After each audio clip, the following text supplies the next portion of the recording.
गाएंगे। वरना मेरो तनिक सा परो और कारो मती कहियो कारो मती कहियो। बोलो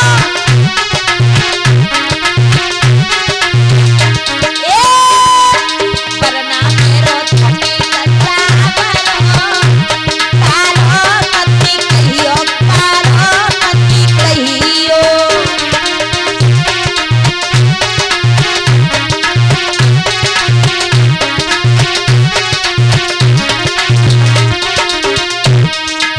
पीछे वाली मैया सब लोग बोल लो ताली बजाए।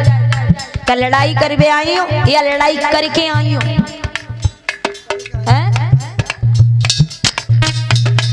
कौन से मूड में बैठी हो? बोलो ताली बजाए के बोलो। मैया तुम पंडाल में बैठी हो है ना। जैसे एक मंदिर होता है और मंदिर की चुटिया पे त्रिशूल गड़ा होता है और महाराज उस त्रिशूल के 3 खाने होते हैं। सबसे बड़ा वाला खाना जो होता है त्रिशूल का, उस पे महाराज आकर के कौन बैठता है? कौआ है ना। मंदिर की चोटी पे त्रिशूल लगा होता है, उस पे बैठता है कागा। और मंदिर में बैठते हैं भगवान। तो हम ऊंचे पे बैठे, आप सभी मंदिर में बैठे हो, आप सभी देवता के समान हो और हम एक मंदिर की चोटी के समान कागा जैसे त्रिशूल पे बैठता है तो हम एक कागा के समान है। और कागा चोटी पे बैठ के केवल काव काव काव काव करता है ना। तो वही हिसाब एक कागा की तरह हमारा भी हिसाब है। ताली बजा के बोलो आप सभी देवता हो, बोलो सभी लोग। ये करना मेरा करने का साबर हो, कारो मती कहियो कारो मती कहियो।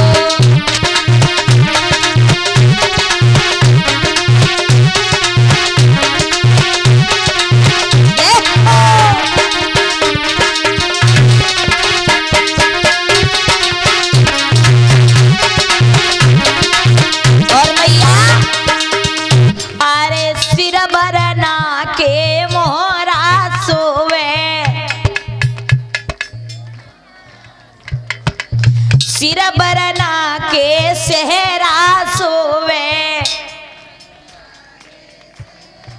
सेहरा जानते हो खास कहते हैं? हाँ ये लगाओ जाओ तो दूल्हा बंद का है तब। हाँ भाई कहता सेहरा। पीछे वाली मैया तुम बजा लो ताली का बात। बोलो भगवान के दरबार में ताली बजाने से बहुत फायदा होता है। हाथों की हस्तरेखाएं खुल जाती है, बाड़ी पवित्र हो जाती है, तन मन पवित्र हो जाता है ना। इसलिए ताली बजाना बहुत जरूरी है। नींद नहीं आती है, आस पास में मच्छर हो तो बेऊ ना आवेगो, डर के मारे आएगो तो कड़ी खाओ मर जाएगो। ताली बजाओ बोलो। अरे शिरा बना के मोहरा सोवे।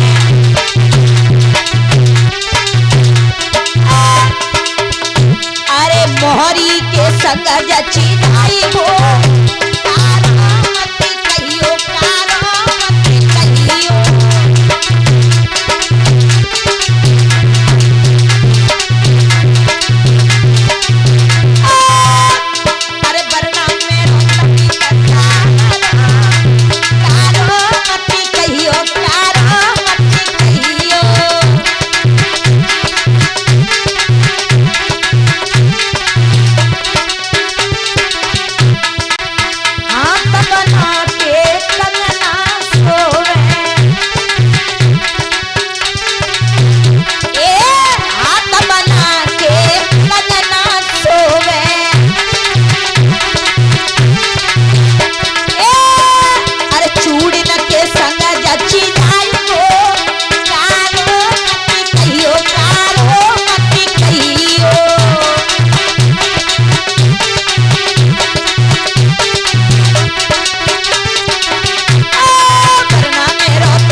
वसुदेव तैयार हुए, दूल्हा बन के घर से निकले।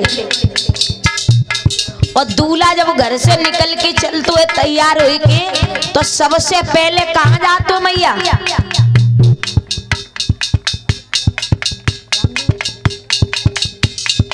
और 100 रुपए कल्लूपुरवा से राम शरण भैया के घर से भाभी जी दान कर रही हैं, कुछ फल भगवान के चरणों में चढ़ा रही हैं, बहुत बहुत धन्यवाद। तो मैया कुआं वो दूल्हा तैयार हो करके घर से निकल के कहाँ जाता है? पहले कुआं पे। हाँ, कुआं पे जाता है दूल्हा। तो वसुदेव भी कुआं पे गए। तो माताएं गीत गा रही हैं, कौन से? ताली बजा के बोलो। अरे वसुदेव कुआं ढिका चले, ताली में कुम्हारिया वसुदेव।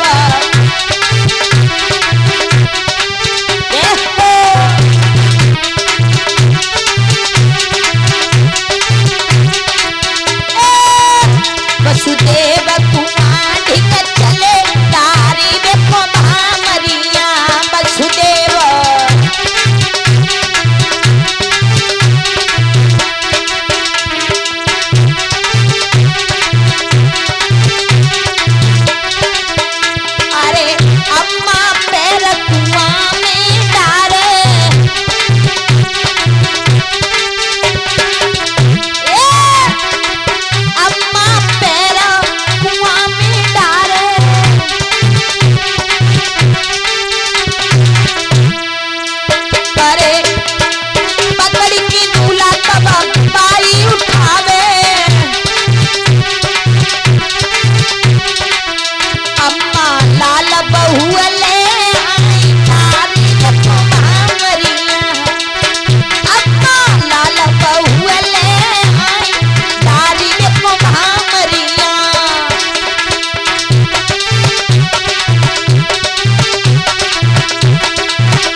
वसुदेव कुआं ढिका चले, तारी में कुम्हारिया वसुदेव।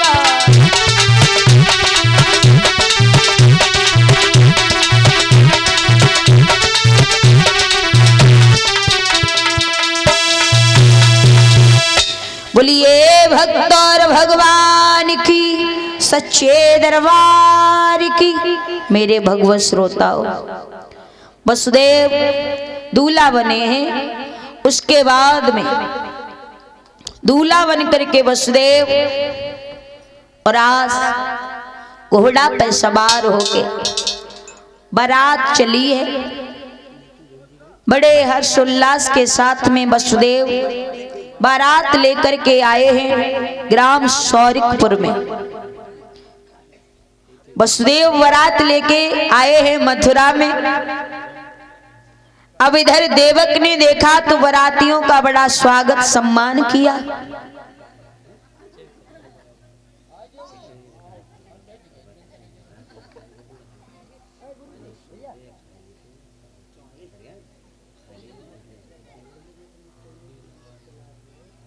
मेरे भैया वसुदेव मथुरा में बारात लेकर के जब पहुंचे, देवक ने देखा सभी बारातियों का बड़ा स्वागत और सम्मान किया। सभी को भोजन पानी नाश्ता कराया। और ध्यान रखें, तुम्हारे गांव में जो कैमरा चल रहा है, वीडियो बन रही है, जिस कैमरा के द्वारा ये वीडियो यूट्यूब पर पड़ रही है। रोजाना एक वीडियो आपके गांव की पड़ जाती है। और उस यूट्यूब चैनल का नाम है योगेंद्र स्टूडियो एटा। योगेंद्र स्टूडियो एटा। अगर किसी पर बड़ा फोन हो तो सर्च करके देख ले, नहीं तो घरे जाके देख लें, ठीक है। योगेंद्र स्टूडियो एटा। और दूसरा चैनल है कल्पना चैतन्य मेरे नाम से, इन दोनों चैनलों पर। और तीसरा चैनल है विपिन स्टूडियो एटा। ये तीनों चैनल हैं, इन तीनों चैनलों पर। अब रोज चेंज करो जाएगा तो क्या करें। अबे तो विपिन तो इन तीनों चैनलों पर आपके गांव की वीडियो देखने के लिए मिलेंगे। आप देख सकते हैं, पढ़ भी चुके हैं आपके गांव की वीडियो यूट्यूब पर, और अभी अभी लाइव चल रही है यादव स्टूडियो एटा चैनल पर। अभी अभी आपके गांव की वीडियो लाइव भी चल रही है, देख सकते हैं। तो आइए, महाराज देवक ने सभी बारातियों को भोजन पानी नाश्ता कराया, सभी का स्वागत सम्मान किया, और सुबह हुआ आंगन में मंडप गड़वाया है। देवकी का विवाह वेद मंत्रों के साथ वसुदेव के साथ में कराया। अब आइए, अब बड़ी सुंदर आगे का प्रसंग है। देवकी का विवाह हो गया, अब नंबर आता है विदा होने का। और देवक महाराज जब देखते हैं मेरी बेटी अब विदा होके ससुराल चली जाएगी, तो चेहरा उतर गया, और पिता का तो चेहरा उतरा ही रहता है। जब से बेटी पैदा होती है, जब तक शादी नहीं हो जाती तब तक। क्यों? पिता सोचता है पढ़ाऊंगा लिखाऊंगा और एक दिन बेटी को ससुराल में भेजूंगा। भैया, एक पिता का कलेजा इतना बड़ा होता है ना कि पिता अपनी बेटी की विदा करने का दर्द सहन कर लेता है। बेटी की विदाई का दुख कितना बड़ा होता है एक पिता ही जानता है मेरे भैया। आइए जरा गौर करेंगे, बड़ी सुंदर कथा है। क्या नाम बोलना भैया? कमलेश।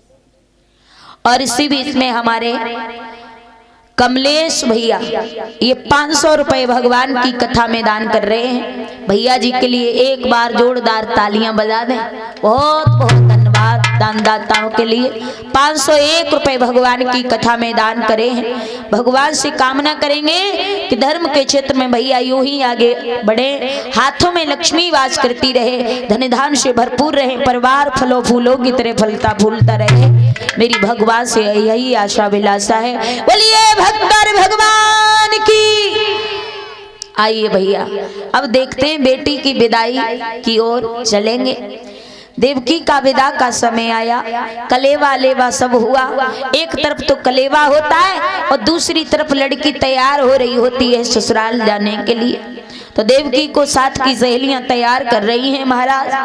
अब इधर देवकी के पिता कोने में खड़े होके फपक फपक करके रोते हैं कि आज तक मेरी लाडो मेरे आंगन में रही और आज के बाद ये आंगन सूना करके चली जाएगी। भैया, बड़े अरमान सजाता एक पिता कि मेरी बेटी जब बड़ी होगी तो अच्छा घर अच्छा बर तलाश के अपनी बेटी का विवाह करूंगा। और जब बेटी बड़ी होती है तो पिता को चिंता हो जाती है। पिता अपनी बेटी के लिए घर बर तलाश करता है और इतना देखता है महाराज कि देखा होगा एक पिता के पैरों के जूता और पैरों की चप्पल भी फट जाती है बेटी के लिए। लड़का देखते देखते 4-4 साल हो जाते हैं। पिता, हर पिता चाहता है कि हमारी बेटी अच्छे से अच्छे घर में जाए, कभी हमारी बेटी को कोई दर्द महसूस ना हो, कभी कोई तकलीफ ना आए। कोई पिता नहीं चाहता कि मेरी बेटी को दुख हो ससुराल में, कोई लोग ताने मारे। महाराज, फिर भी पिता की जितनी हैसियत होती है उतना दान दहेज दे के अपनी बेटी को हर पिता विदा करता है, उतना दान दहेज देता है। लड़का वाला अगर 20 लाख रुपए मांग ले और 15 लाख की हैसियत है, घर अच्छा है, लड़का भी अच्छा है, तो पिता देखता है कि मेरे पास 15 लाख है, 5 ही लाख की तो कमी पड़ रही है, किसी से ब्याज पे उधार ले लूंगा। ब्याज पे उठा लेता है पिता, नहीं तो खेत बेच देता है या खेत गिरवी रख देता है। यहाँ तक होता है कि माँ जो भी सोना चांदी होता है वो भी पिता अपनी बेटी की शादी के लिए, बेटी की खुशी के लिए घर का जो भी धनमाल होता है वो भी गिरवी रख देता है। क्यों? क्योंकि मेरी बेटी अच्छे घर में चली जाए। ध्यान रखना, मेरी बेटी ससुराल में जाए, कभी मेरी बेटी को दुख नहीं उठाना पड़े। हर पिता अपनी बेटी को दान दहेज लेके विदा करता है ससुराल में। लेकिन आज फिर भी हमारे इस भारत देश में बेटियां, पिता कितना भी दहेज दे दे, अगर थोड़ी सी भी दहेज में कमी हो जाए तो ससुराल वाले बात बात पर बेटी को ताने मारते हैं। ताने देते कि तेरे पिता ने दहेज में कमी कर दी, लर नहीं दी, मुझे अंगूठी नहीं दी, मोटरसाइकिल नहीं दी, सोफा नहीं दिया, LCD नहीं दी। अगर थोड़ी सी भी कमी रह जाए